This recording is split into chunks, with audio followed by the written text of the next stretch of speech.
from commercial break. You're listening to the Rundown Live, rundownlive.com on kgradb.com, band.video. And we have a very special guest joining us today, and we're going to dive into this here in just a second. But before we do, make sure you guys check out the rundownlive.com. Our live streams are available on Rumble, Rockfin, YouTube, anywhere where videos are found, the KGRADB members area, band.video. We are streaming live, audio live, iHeartRadio, Spotify, all across the globe. We have many listeners. We may open up phone lines for our next guest if you guys want to call in. And as you guys know, our station during the day, we do news, but we're also the home to the largest paranormal network in the evening, John B. Wells Caravan of Midnight on in the evenings. Make sure you check him out often. And we have great programs, even like new top astronomers, top detectives from the FBI. We have all sorts of different individuals that do shows on KGRA. So check them out. They support us. They give us a platform to go live daily on, and we bring news to you that you won't hear anywhere else. Like I said, our show has always been about rooting out people's cognitive dissonance, giving you healthy information. Because if you eat toxic information, you grow GMO crops in your brain, and you know what that does to bugs' bellies and all that fun stuff. They explode, right? They explode. So that being said, I got to partake in something really amazing over the last week. I was invited by Kingsley Edward and his lovely girlfriend to come and speak at Float Fest about the magic behind words, symbolism, learning how to think freely and break free from symbolism, amongst other things. I had a chance early on Thursday morning, I believe it was, to have breakfast with an amazing individual, and we ended up clicking and hitting it off pretty good. And I can't believe we haven't had him on before, because I think we're almost up to 900 shows over the last 12 years. Josh Sigurdson is an amazing individual. He travels across the world. Not only that, the people that we learn from, they look up to this guy, and you guys got to check him out. Welcome to the show, home to the World Alternative Media, Josh Sigurdson. Welcome. Thank you for joining the Rundown Live today and being our guest. Well, happy to be here. Thanks again. It's been great hanging out in Texas as of recently at Float Fest. Got to know a lot about you as well, and we're on the same page. It's good. It's good. It definitely is. So I got to ask you, man, how the hell did you get involved in all this? Most of us would be happy working 9 to 5 and making money and just keeping their head in the dirt. And some people just don't have that Crusaders gene. But what's your story? Like, how did you become young Indiana Jones? Is that what you always wanted to do? Not really. I wanted to be a musician. I wanted to do movies. I wanted to do all the stuff that kids want to do. I'm glad you mentioned the Crusader gene, because that's a term that I know someone that we both know, G. Edward Griffin, made very popular in his books over the years. And the idea is that sometimes your feet just do the moving without you having any power or say over it. So, for example, when I was younger, I was interested in the issues of freedom, liberty, economics, that kind of stuff. And, as you go down certain rabbit holes, you get to the bottom of a certain place and you say, okay, well, I think I figured this one out. I think we're good on this one. And then you realize, wait, there are other things out there that I don't know yet, and maybe I should learn about them. And some of them you kind of get into and you go, okay, interesting. Then other things your mind's blown, especially the things that you don't know the answers to.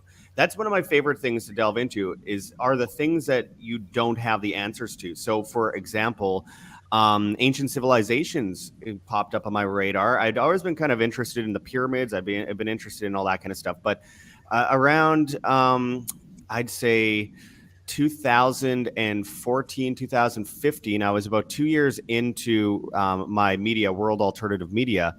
And I stumbled across a few videos online by Brian Forrester, by Jimmy from Bright Insight, and I then found myself delving into Graham Hancock. And the more I delved into this kind of stuff, I found this is one of the most fascinating things in the world. It's the history of humanity, the history of civilization, the history of what brought us to where we are now. And one thing I know about where we are now is that we don't know where we are now. And that is why I found it interesting to delve into this, because, well, we're human beings sitting in houses, studios, buildings, wearing glasses, shoes, shirts. We just got dropped into this civilization, and for hundreds of thousands of years before us, people were living very differently. And, so again, I think you mentioned a bunch of stuff before I was on, earlier on in the show. I do think it has a lot to do with technocracy, building the Tower of Babel, and I find that what we're dealing with worldwide right now is a war on humanity. So if the issue is a war on humanity, the solution is to be more human. But first, we have to figure out what that means. Mm-hmm. So in delving into ancient civilizations around the world, I found a lot of information. I'm nowhere near finding the answer to any of that. I don't think I ever will, but the journey is most of the fun anyway.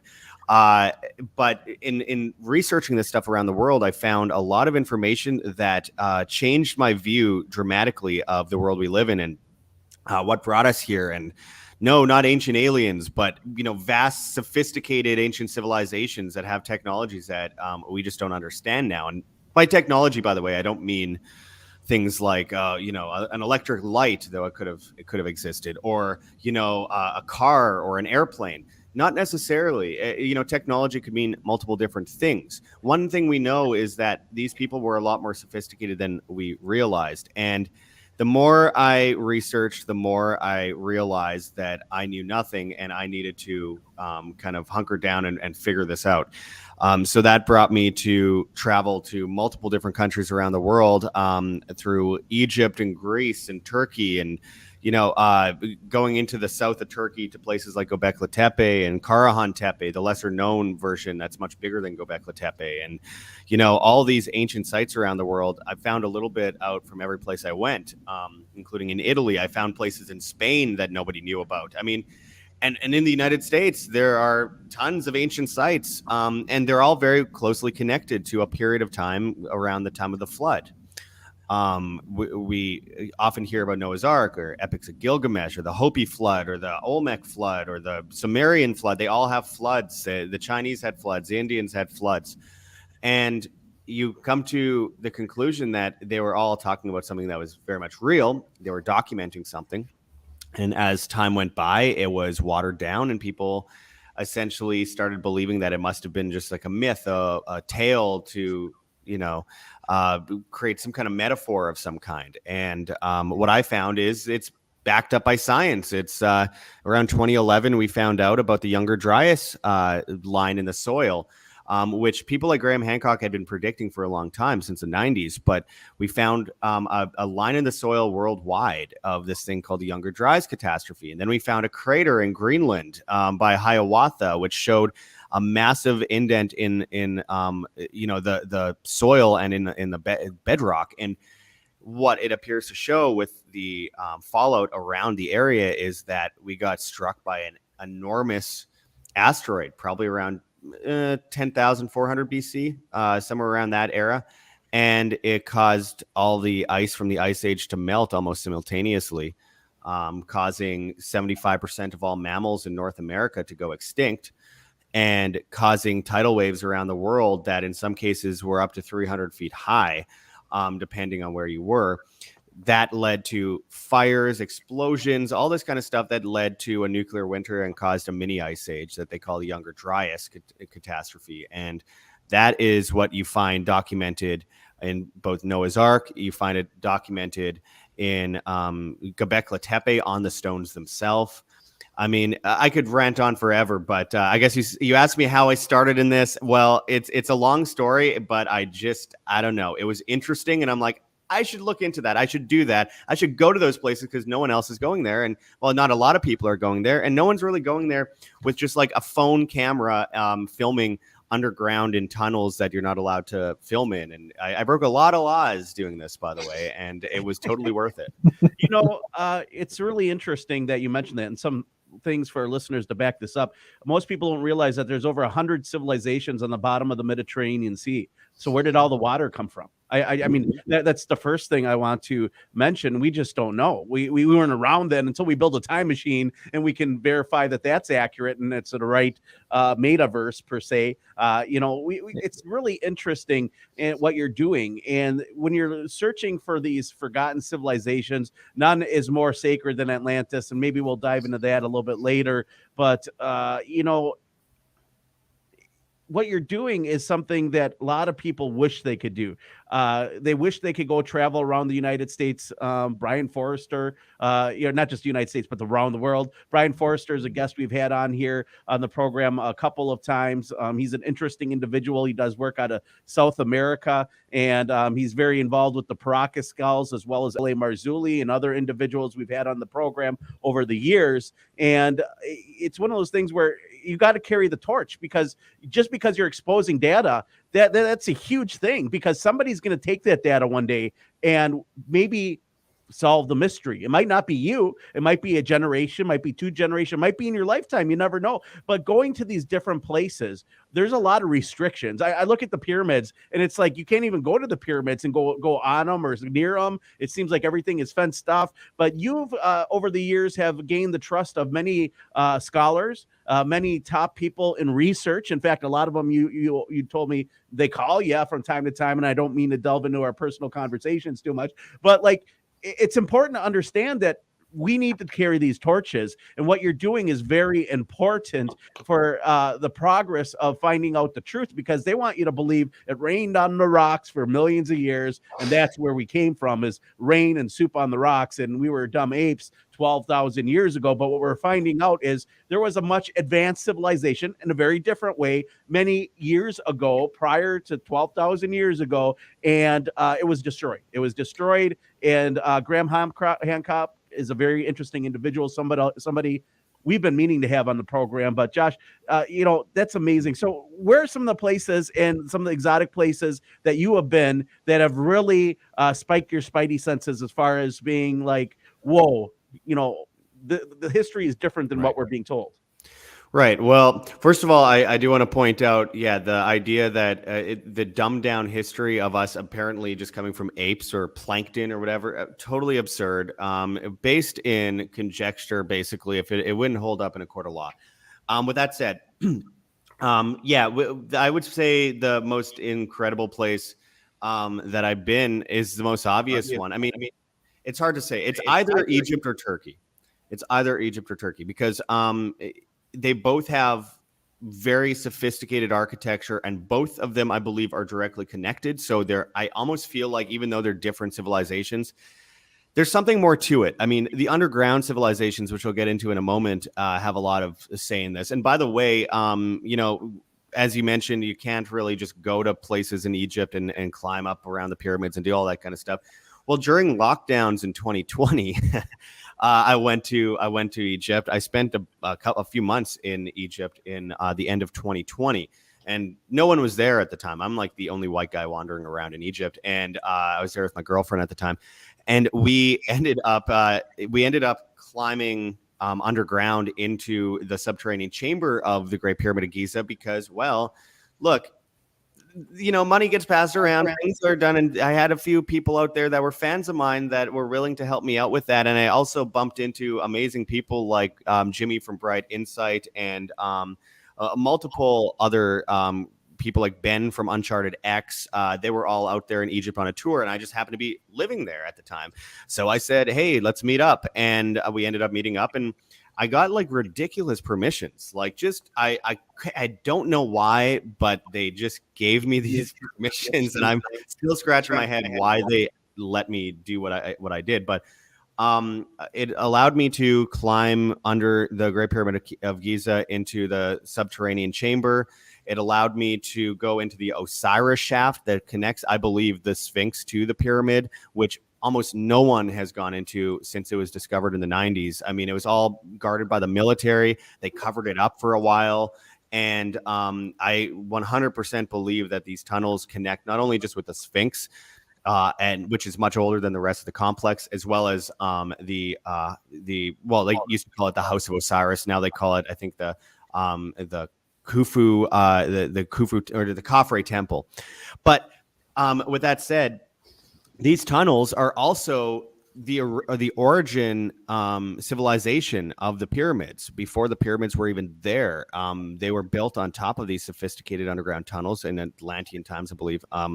These tunnels connect to Turkey. I guarantee that, because I've climbed in the tunnels in Turkey, and I've climbed in the tunnels in Egypt, and they are almost the same architecture, no cave-ins. Just it looks like they just scooped out the ground underneath, underneath the bedrock, and built these massive cities. They're like an acid trip. They're just little tunnels going into tunnels and circular doorways, and it looked like Lord of the Rings mixed with like cavemen stuff. It's just the most insane architecture.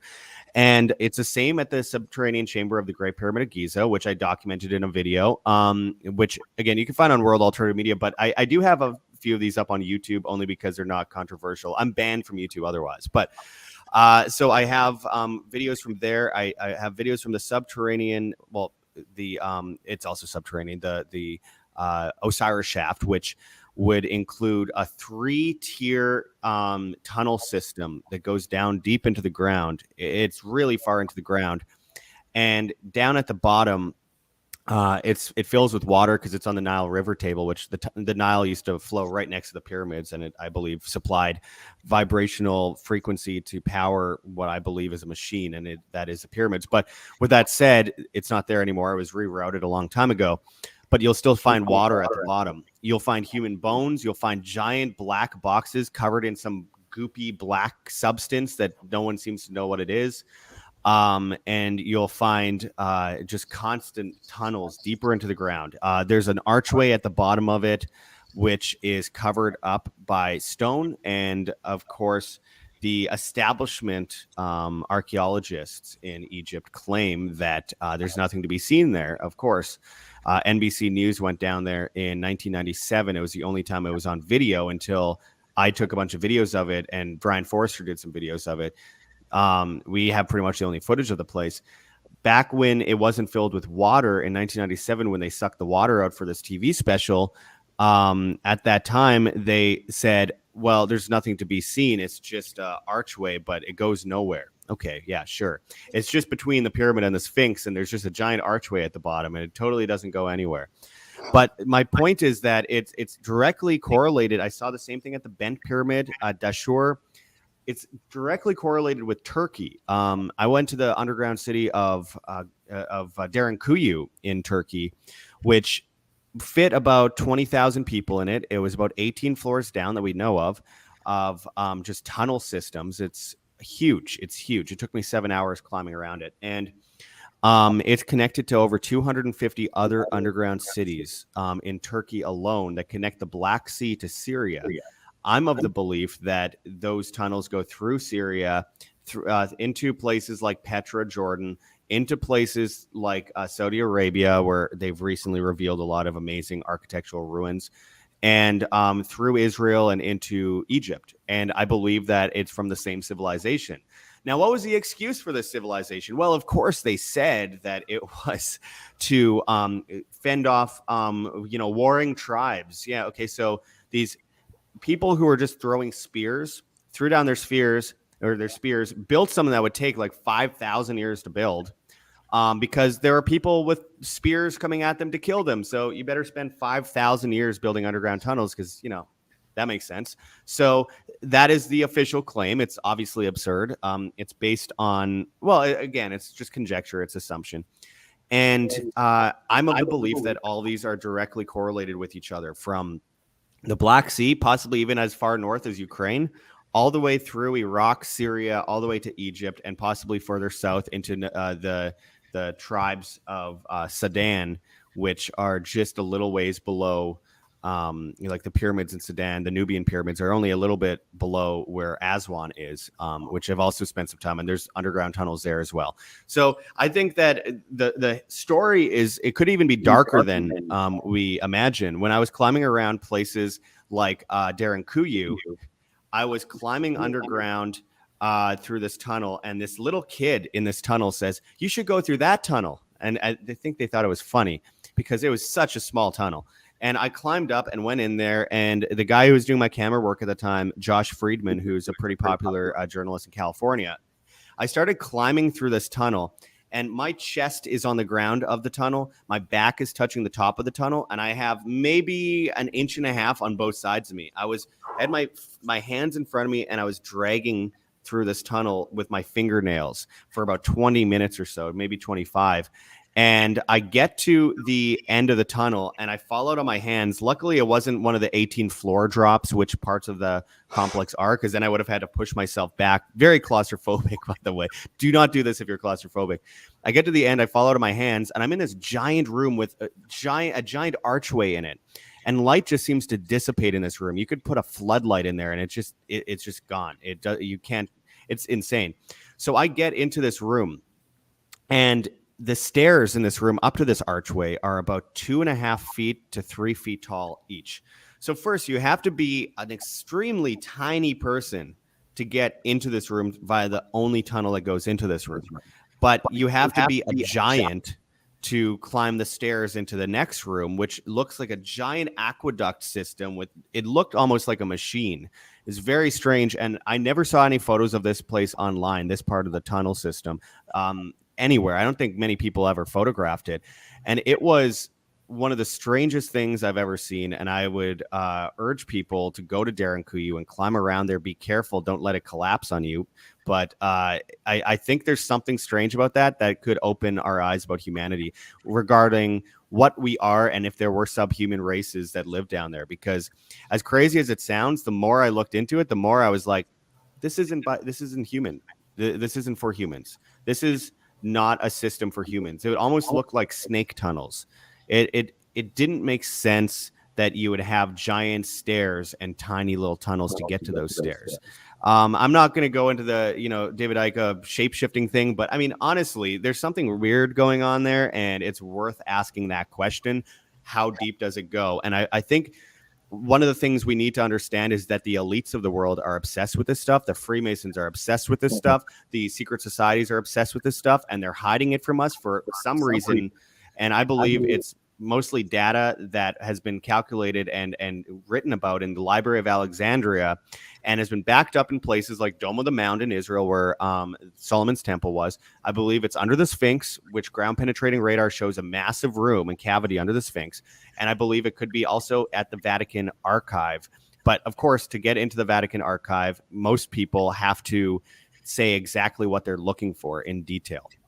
And otherwise, you won't be allowed to see it, and you'll only have a little short amount of time to read what exact page of an exact book you're looking for. So it's basically completely hidden from us. And I think it totally applies to what we're seeing now with technocracy, transhumanism. I think it's related to these ancient civilizations. And I don't think necessarily that these civilizations were good either. Some people like to say that these guys were a genius and therefore they were trying to create a better world, et cetera, et cetera. It could be.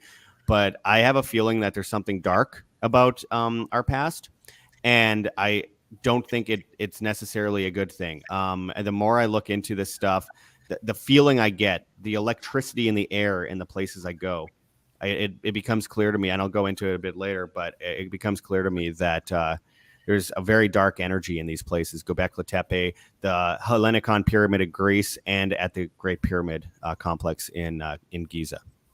Yeah, that's interesting because we had a very similar explanation by a guy named Richard Gabriel, who has also claimed to have access to the pyramids for many years, for 20 or 30 years. And he's been down, he said, in underground caverns where he felt energy, where he felt sick and that he had to leave. And like some people that go into these things, they die. They get there's traps. Who knows what else they have put in some of these ancient pyramids, or at least that's the boogeyman's tale. It's interesting because he claimed on our show about 6 or 7 years ago that there's uniform tunnels underground that are all connected, which is essentially what you're saying now. And it really kind of is interesting because you mentioned large steps. Manly P.L. always said giants built the pyramids, giant human beings. And when we talk about giants, in my interest in it, because we had giant human skeletons found in Indian effigy mounds here in Wisconsin in droves. It made publications, it made the news. Humans between 9 and 14 feet tall, skeletons of these things found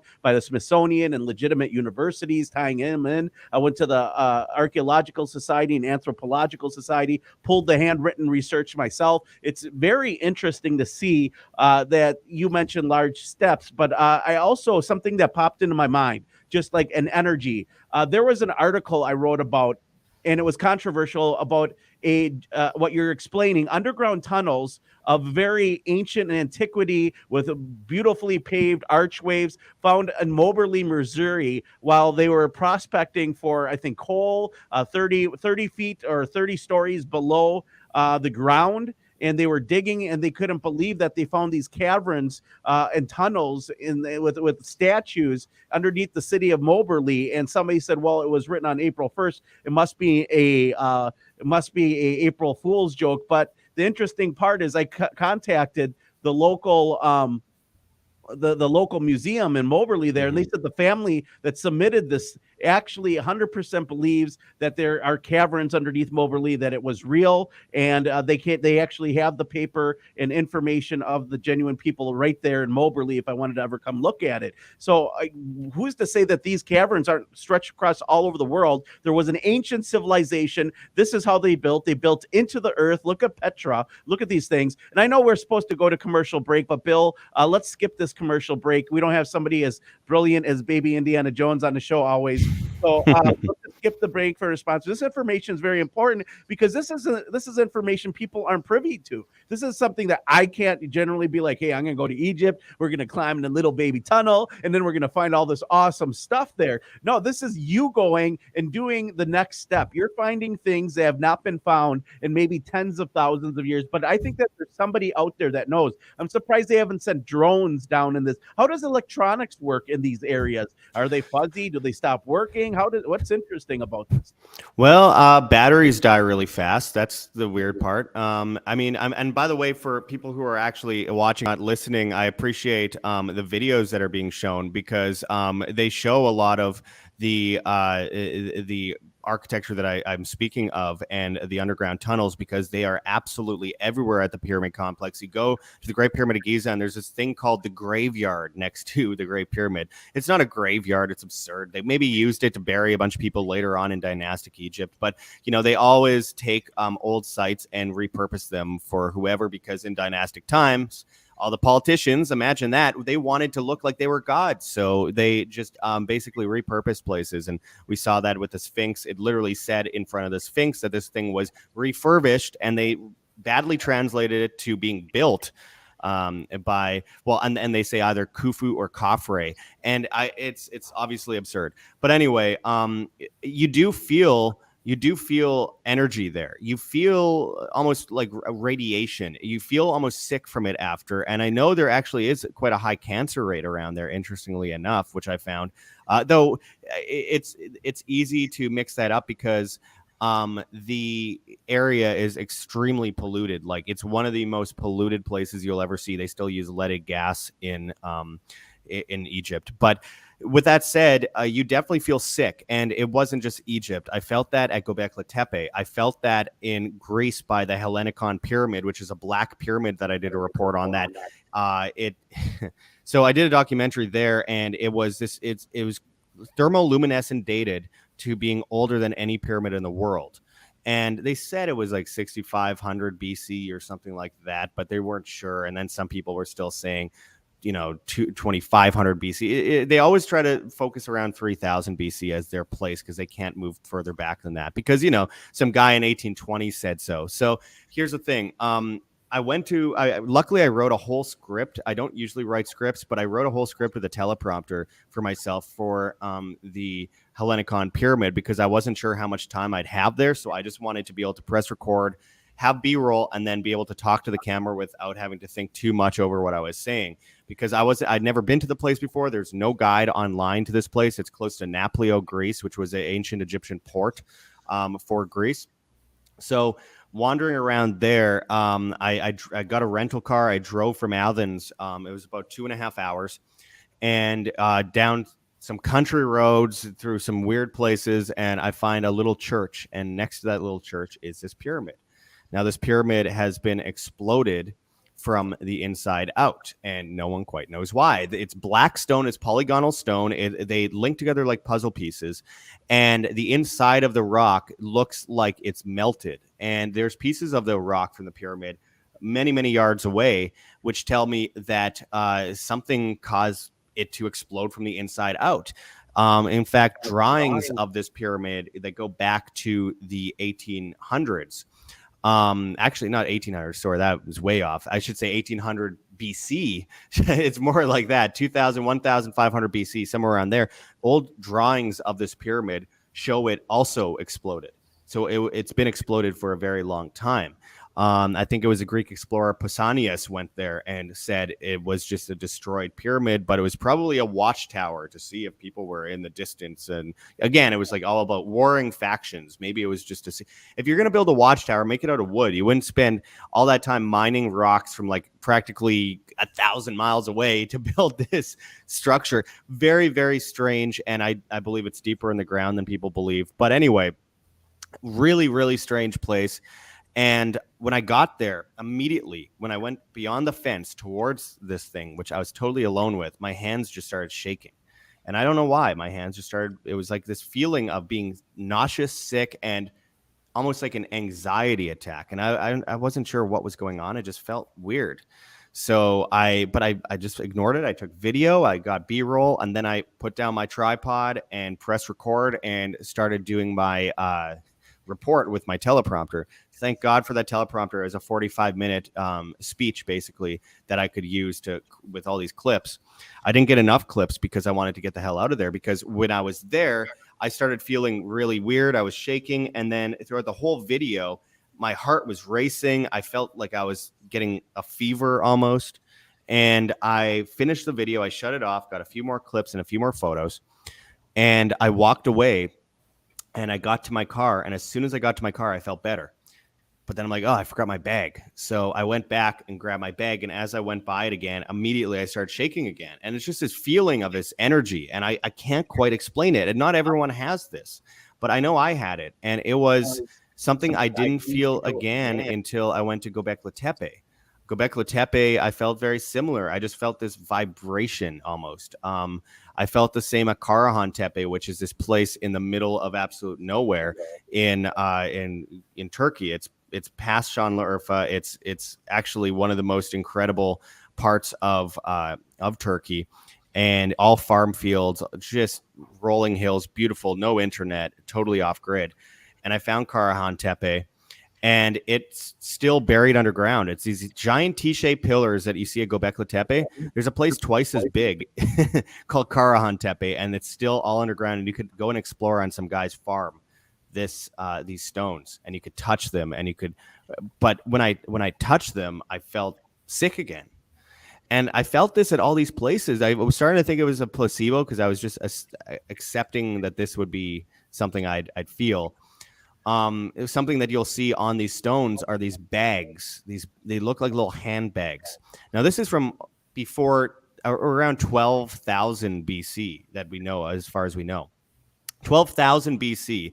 And they have astrology on it. They have scorpions. They have birds. They have all of the astrological signs that you don't expect you'd see in a time so far back. And these little bags, and these bags you'll see absolutely everywhere in the world. You'll see it in Egypt. You'll see it in Mexico. You'll see it in among Hopi tribes. You'll see it in Turkey, old Samaria, Iraq, Syria, etc., Lebanon. And when you look at these bags, and I did a report on this a while back ago, I believe these bags actually represent heaven and earth in the hands of the gods, and that basically it has a lot to do with fertility. So an arch in most ancient symbology is the heavens, and a box or a square usually means land or earth. And when you see the arch and the square together, I assumed, and I very well could be wrong, they could be just heaven and earth. And you always see in the Vatican, you could go and see Sumerian statues. You see an ibis-headed god of some kind holding a box or this little bag, and in its hands while it's reaching to the tree of life. So there's a lot of symbology there that one could go into quite deeply, but I believe that there's a good chance that that's what that means. But again, there's so many different ancient civilizations around the world that one can explore and find the same symbology, and it all goes back to a previous time. I find it important to point out that If you could play telephone with someone, you can pass a word down a line, and eventually it gets to the end of the line, and it's somewhat similar, but mostly different than it actually was. But there's always that like origin that kind of is similar to that original thing that you might say. I find the same with ancient civilizations. These lost ancient civilizations, the Atlantean culture that came before everything, whether you want to call it Atlantis or you want to call it something else, Atlan, is what just the Spanish called it. Aztlan is what they say in Mexico. Amazing how on the other side of the world they have such similar words.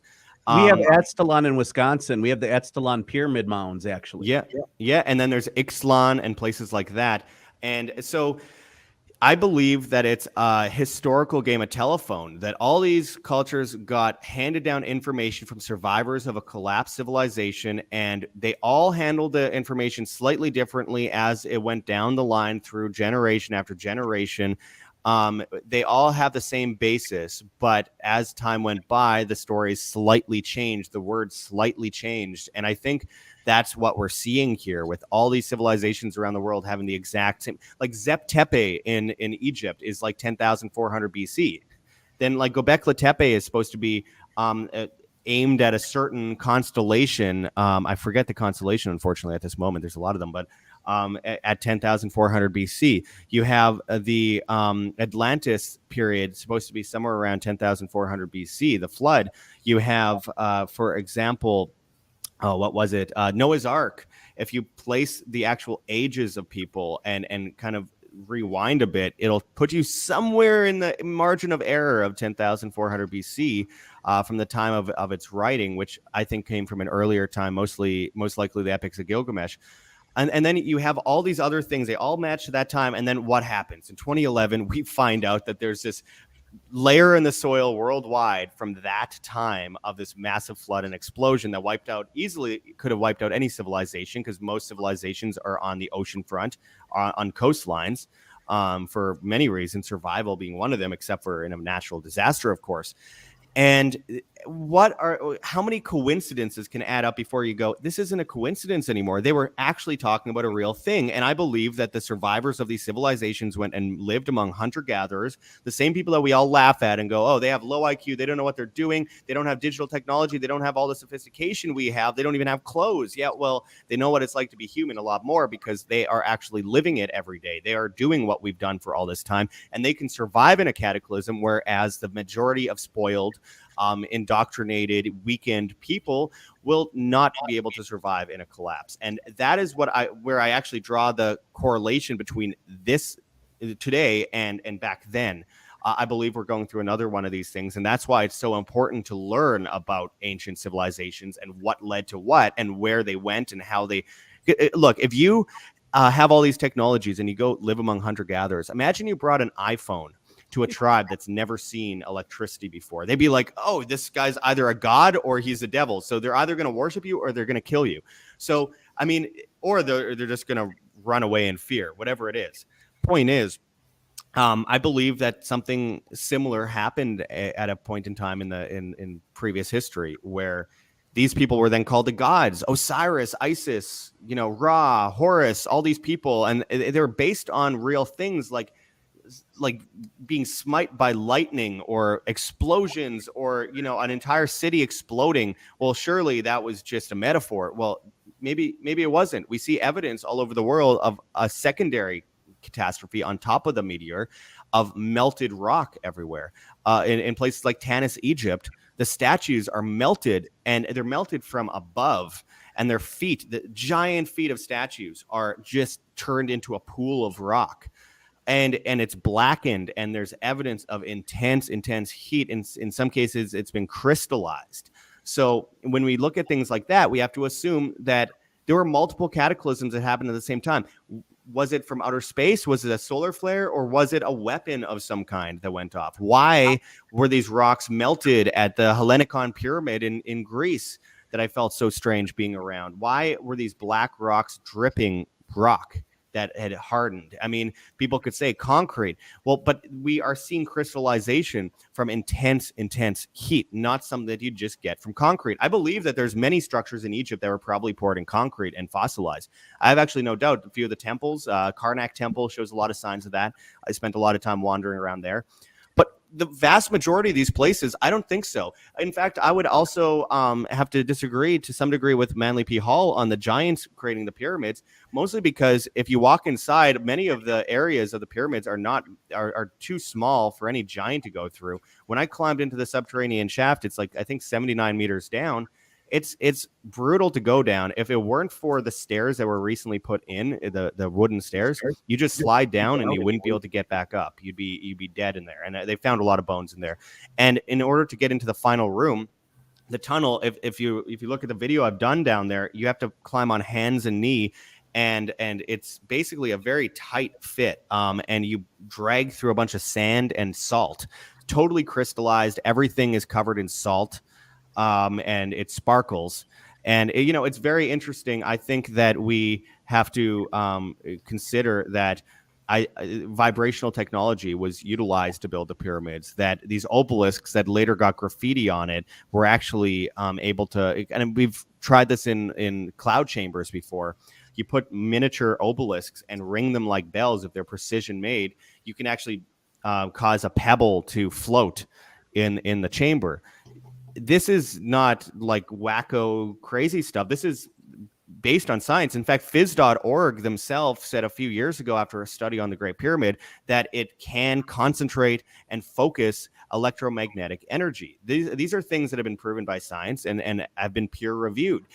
There's a guy who stood on top of the pyramid in the 1800s with a group, and he was condemned in Egypt, and people thought he was demonic. Maybe he was. He climbed to the top and he put a rag in a bottle and stood up with the bottle above his head, and it exploded in flames, and he was shot back. And the people the Egyptians, the locals, Bedouins that brought him to the top of the pyramid were terrified of him. And when they tried to touch him, they got electrocuted. And this was a well-documented story. And one of the many reasons, I think, upon the fact that it is also extremely dangerous to climb the pyramids, for people not going to the top today and no one actually having permission to go up there. So there's a study. It says a study reveals the Great Pyramid of Giza can focus electromagnetic energy. This is based in peer-reviewed science. It has been backed up by several universities. But the thing is, they don't do anything with this information. They just go, oh, that's interesting. There's parts of the pyramid that you could stand in where you can hum really low.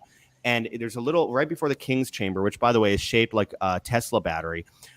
If you stick your head up in the hall right at the top of the Grand Gallery, right before the King's Chamber, and you hum, it almost blows your hearing. You almost can't hear anything because it's so shockingly loud, and people on the other side of the pyramid, very far away from you, hear it as though it's hitting them right next to their face. So it is it's fascinating. And in my research, it's brought me all over the place: Mauritania, Africa, through Morocco and places like that. I've hitchhiked. I did a show with National Geographic, unfortunately, in 2020. I say unfortunately because they just butchered the hell out of that. And then I've done a lot of work around Europe as well on this subject matter, and I could go on all day, but yeah, I will say that energy-wise, these things give off energy. They are machines. I believe they use electromagnetic frequency. I think they levitated rocks. And my favorite theory, outside of the absurdity of the slaves building the pyramids, which is so stupid, my favorite theory, and that mummies were used as tombs. Like, they're definitely not used for tombs.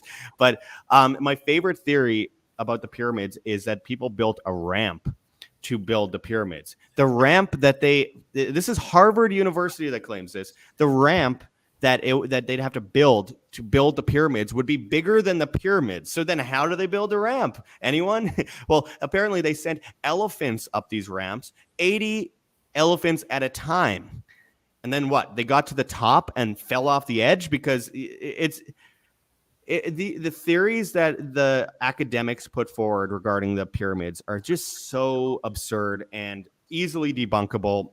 there's no mummies in the pyramid. They've only ever found them in Saqqara, which was, I believe, the dynastics attempt to build on top of an already existing building and try and copy the Great Pyramids, and the ones in Dashur, which I believe are around the same age as the Great Pyramids, as well as if you look around that area, you'll see the Black Pyramid. You'll see the ones well, there's multiple pyramids around there that are just piles of sand.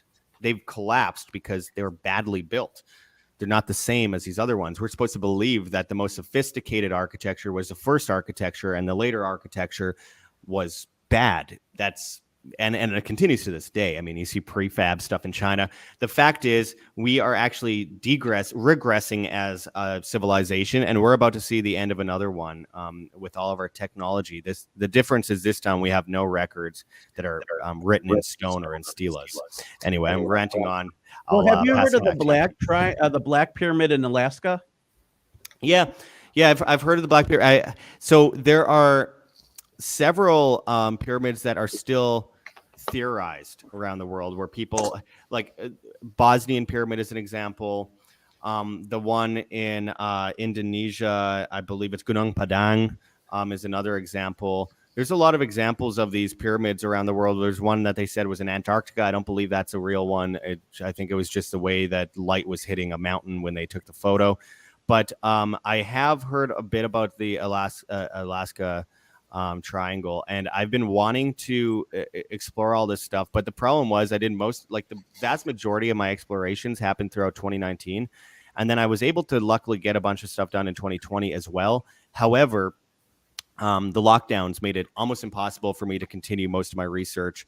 Luckily, Egypt had zero restrictions of any kind during the lockdown, so I was able to get around there. But the amount of places that I've been wanting to examine firsthand, it's a very big source of annoyance for me, because the last 2 years have absolutely put a wrench in most of the research that most people were doing around the world on this stuff. And in 2019, this stuff was really starting to explode.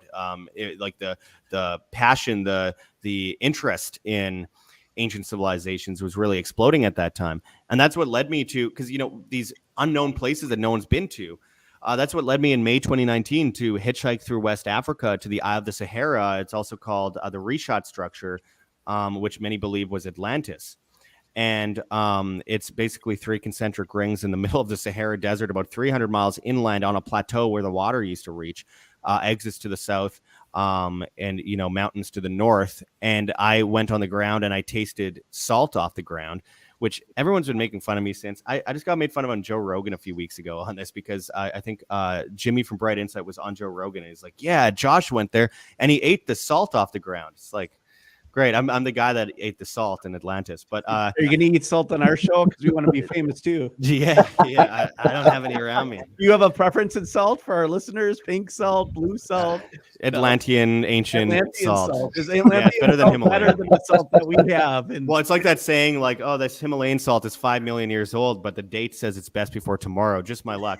But but I mean, seriously though, I mean, this site is one of the. In the images of the Richat structure, it looks blue. It actually, like, the rocks are actually blue on the ground. I took a little rock. I probably shouldn't have, but I took a little. It's 48 kilometers wide, so I don't feel too bad about it. But there's a lot of belief that it's directly correlated with Atlantis, and the Dogon people in Mali nearby, just over the border from Mauritania. They speak a very similar language to the Egyptians, almost the same. It's the closest language in the world to Egyptian. And a lot of people believe that people moved from there to an outpost of Atlantis, which would have been Egypt, where the Sphinx was. And in fact, the story of Isis is that she came across the Sphinx buried up to its neck in the desert and decided to settle in the area of the Sphinx. So in this story of ancient Egypt, they just showed up there and it was there.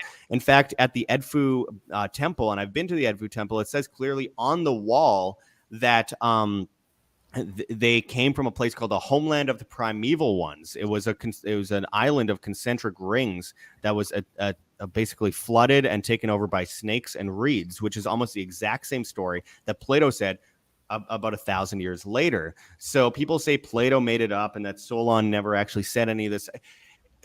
look, they said the same thing about Homer. They said Homer's Troy wasn't real, and then they found it, and it turns out it's actually probably pre 6000 BC. They said the towers of Jericho weren't real, but they found it. In fact, almost every story that Homer wrote about, they found the city from almost every single story, and they're still saying, yeah, but the rest of them are probably fake. There's no evidence of them.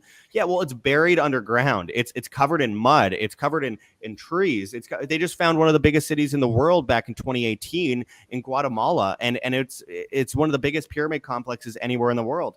They've flown over it 1,000 times and never once saw it until they used a certain kind of technology that worked 1 out of 5 times that showed that there was a giant city that was like something crazy, like 60 kilometers wide. That was in the Amazon rainforest. Is that the one you're talking about? Is like the size of Manhattan. It fit like millions of people, like deep in the Amazon basin, where previously scientists said, "Oh, no human beings could ever exist here." Well, until we find the ruins, right? Right, and the thing is, it's so frustrating because I wanted to go there because it's not that far, I think, from Tikal and places like that, which are already established places there. Since they found it, no one has actually gone on the ground and documented it because the trees are like 1 foot apart all the way through. Like, it's so dense that you can't get in there. But imagine how much more we have to find still. Look at, imagine what's under the sand of the Sahara Desert right now. Imagine all of the civilizations that are buried there. And the fact that it's pretty clear the sand of the Sahara, if you look at a map, was flooded in with the flood into Africa. Africa used to be, I think, 6 different islands with rivers separating each island.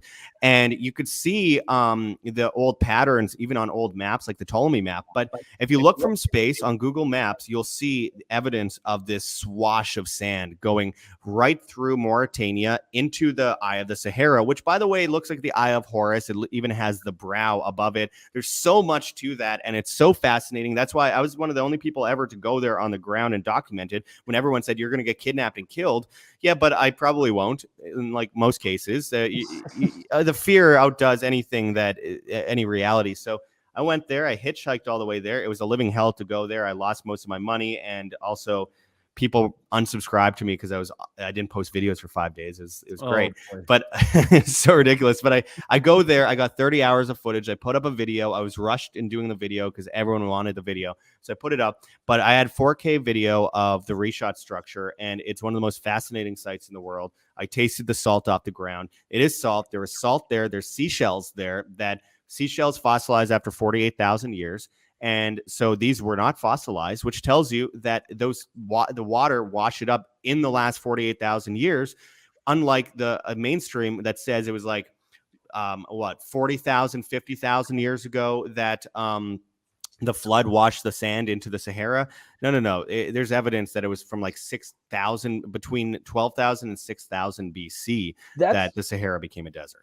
That's what I find really interesting, is because I know we're running out of time here. I wish that we had more, because there's so many points that I want to make, because I've admired your work for so long. But I could do another 15 minutes after. If you want. Yeah, we can go along. Bill, are we okay with that? Can you PM me or ping me here in the chat and let me know if we can go 15 minutes? Because I also want to ask Josh, why are all these civilizations buried? Who's burying civilizations? And if they are evil, maybe that's why they were burying them, because no one should have found them because they were evil and they're cannibals and eating people. Who knows? Babylon all over again. But one of the things that I find so interesting, because I concur with your assessment that, if the APRICOT was Atlantis, in any case, whatever Atlantis was, civilizations like Egypt were probably satellite civilizations of survivors, or at the very least they went there and linked up with it. And that it's the fact that we see with the APRICOT, and with how there's evidence that there was water there much earlier than what the the mainstream scientists say.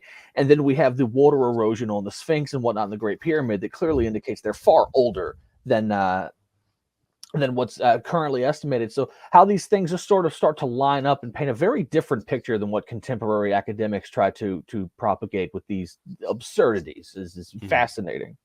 Yeah, I mean, I've heard stories from through ancient Egyptian texts of the reason why there's no city built around the pyramid initially in Egypt when they were there during dynastic times. was because people would show up and the light of the sun would reflect off the pyramids and burn people's faces off.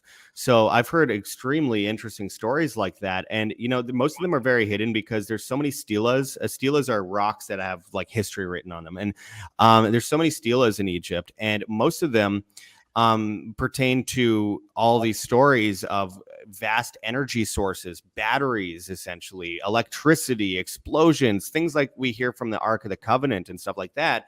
We hear a lot of stuff about that in Egypt, but they all pass it off, like historians pass it off as basically, nonsense metaphor.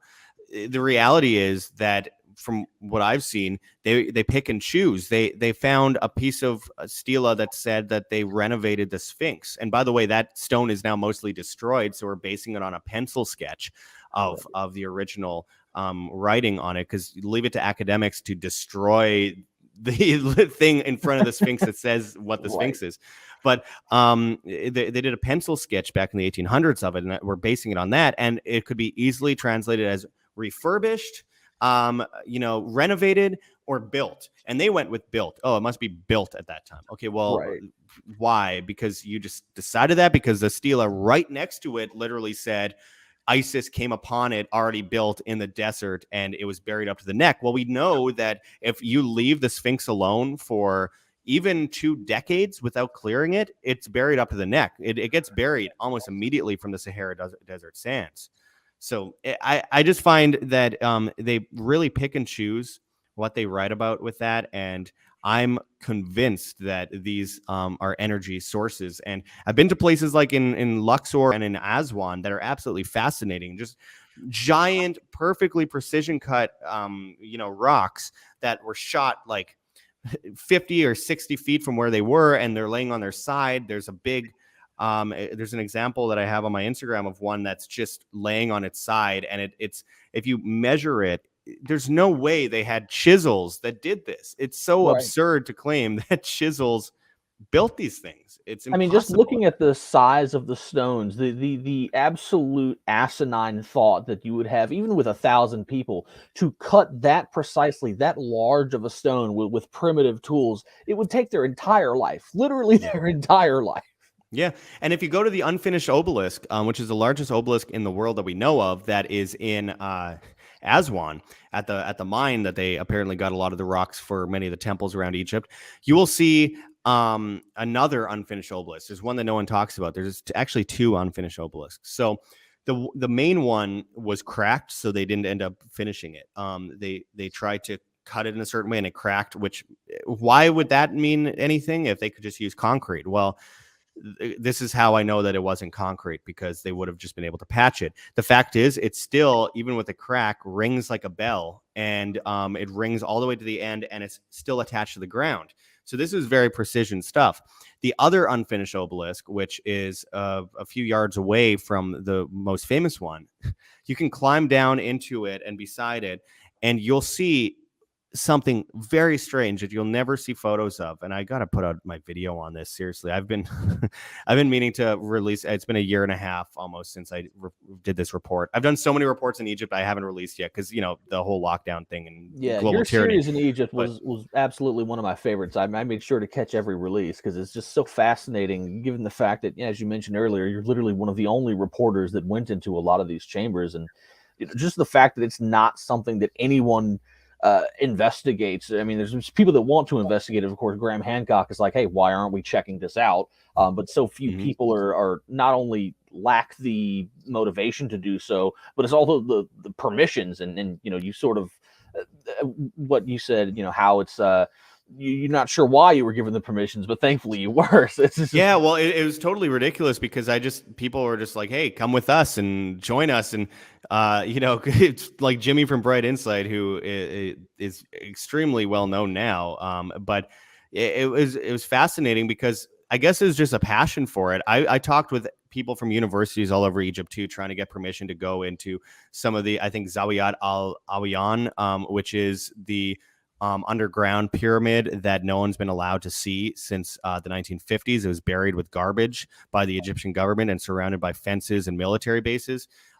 massive place. They started digging into the ground at the bottom, lifted up a stone, found something, immediately covered it up and poured sand and garbage in it and used it as a landfill after that for the city of Cairo. Horrible. But which immediately raises a lot of questions. What the hell did they find? Yeah, and I got permission to go there, but I didn't end up going because they said you can go there and look at the ground, but it's all covered up, so you won't see anything. It's just sand, and they wanted an outrageous amount of money, so I didn't do it. But when I was by the unfinished obelisk, just above it, there was this other one, and I climbed down beside it, and what I noticed was it looked like someone took a spoon to ice cream. We're talking, I guess about the size of a sedan car or something.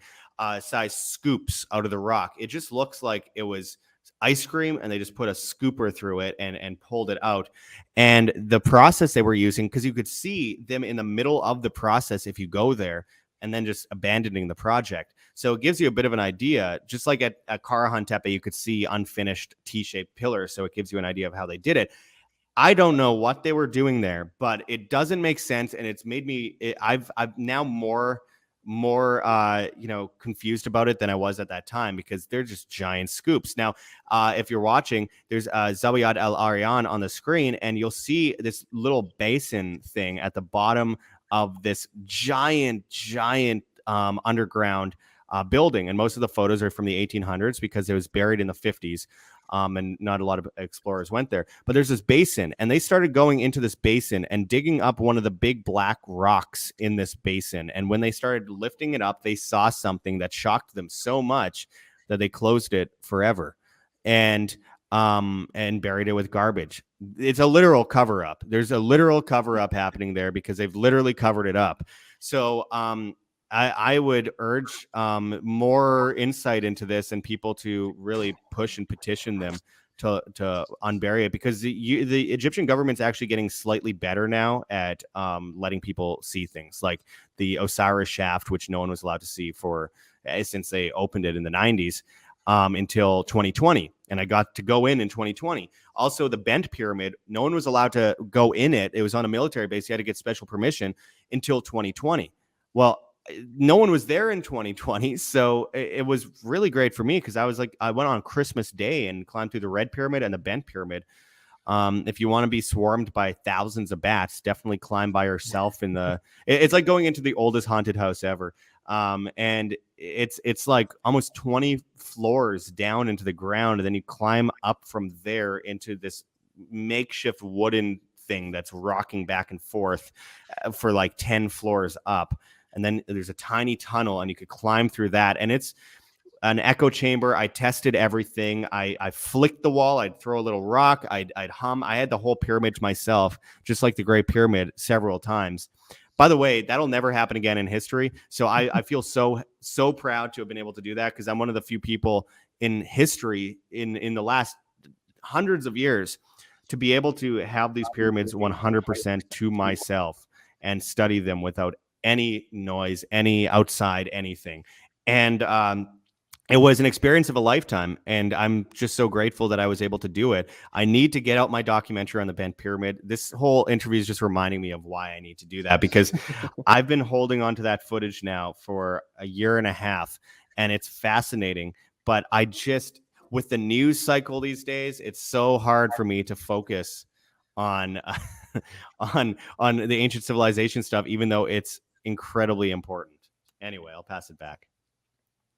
Yeah, I think what you've done is amazing research, and we're kind of winding up. We got 10 minutes here, less than 10 minutes. I want to make sure people know where to find you and get your stuff as well. But it's really important that people go in and support you, Josh, because we need more people out there like you.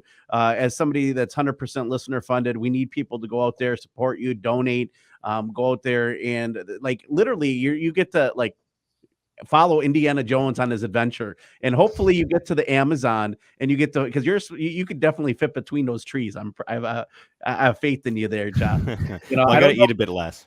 Yes, you'll eat a little bit less, and you might want to bring some people with you with guns and swords and machetes. A lot of bug spray. there's probably some new races of animal, and maybe you'll be lucky and they'll have some salt there too that you could try from the ground. So yeah, I can't even imagine what kind of animals are in those bushes. I'm not entirely sure I want to know, but I definitely need protection when it comes to that. Maybe I'll bring a mask. That should do it.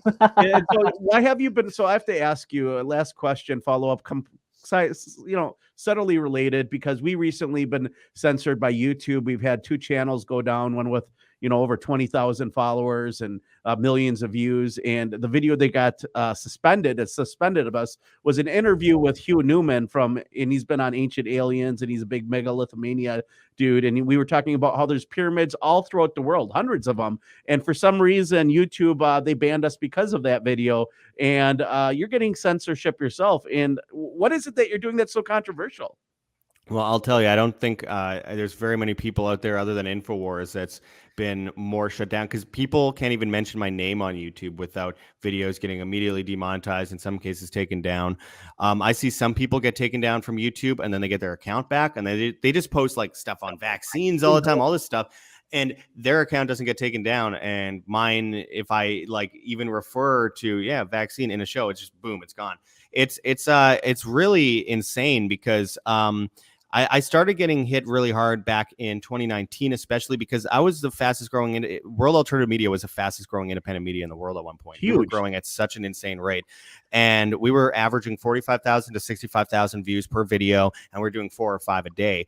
And I ended up interviewing, like, Donald Trump was sharing our stuff. It was front page of Drudge Report. It was all that kind of stuff. InfoWars front page. And something happened. I interviewed David Icke, actually. That will do it.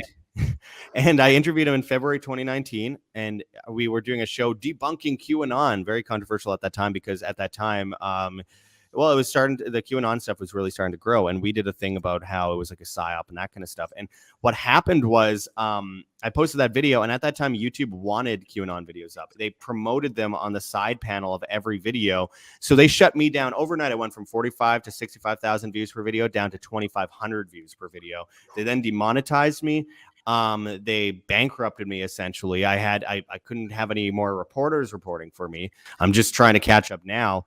And all these years later, and then they eventually took me down in October of 2020, because I called Amy Schumer aristocratic in a video, and they said that I said those aristocratic celebrities like Amy Schumer, and they said, oh, that's bullying. So they took me down for bullying. They couldn't get me on anything else. I have to agree with them there. You do bully people all the time. Yeah, well, I mean, it's my job. If I don't bully someone, who else will? Exactly. Yeah. You got to bully the establishment, put them in their place, Yeah. But by the way, it was one of the best things that ever happened to me, because, well, first of all, the QAnon videos were pushed up to the top of the suggested videos on YouTube at that time. And then later on, they pulled the rug out. That's how a psyop works. They create, they make someone look, they convince people to watch something, and then they take it away. And then people go, oh, they censored it. That means it's real. It is brutal, but it was one of the best things that ever happened to me, because I ended up on BitChute, Odyssey, Rumble, Brighteon. I'm going on Band.video in the next day or two. I'm on all these different platforms, Float.app and Rockfin. And what it has done is allowed me to open up to new audiences, new people that aren't aware of my previous work. Because back in 2017, 2018, I was very well known for these specific things, yelling at the Prime Minister of Canada, confronting Bilderberg members, that kind of stuff. And then economics. And then suddenly it turns into ancient civilizations. Then it turns into vaccines. It's like it's been a really crazy road, because look, I'm interested in whatever I could talk about as long as we get to the truth. So I was on a show a few days ago to talk about Elon Musk and technocracy. Then I saw that we met him too. Yeah, and then I'm on another show to talk about economics, and another one here to talk about ancient civilizations. This is what I've always wanted to do. It's something that I love. If I'm passionate about something, learn about it, go out and do it.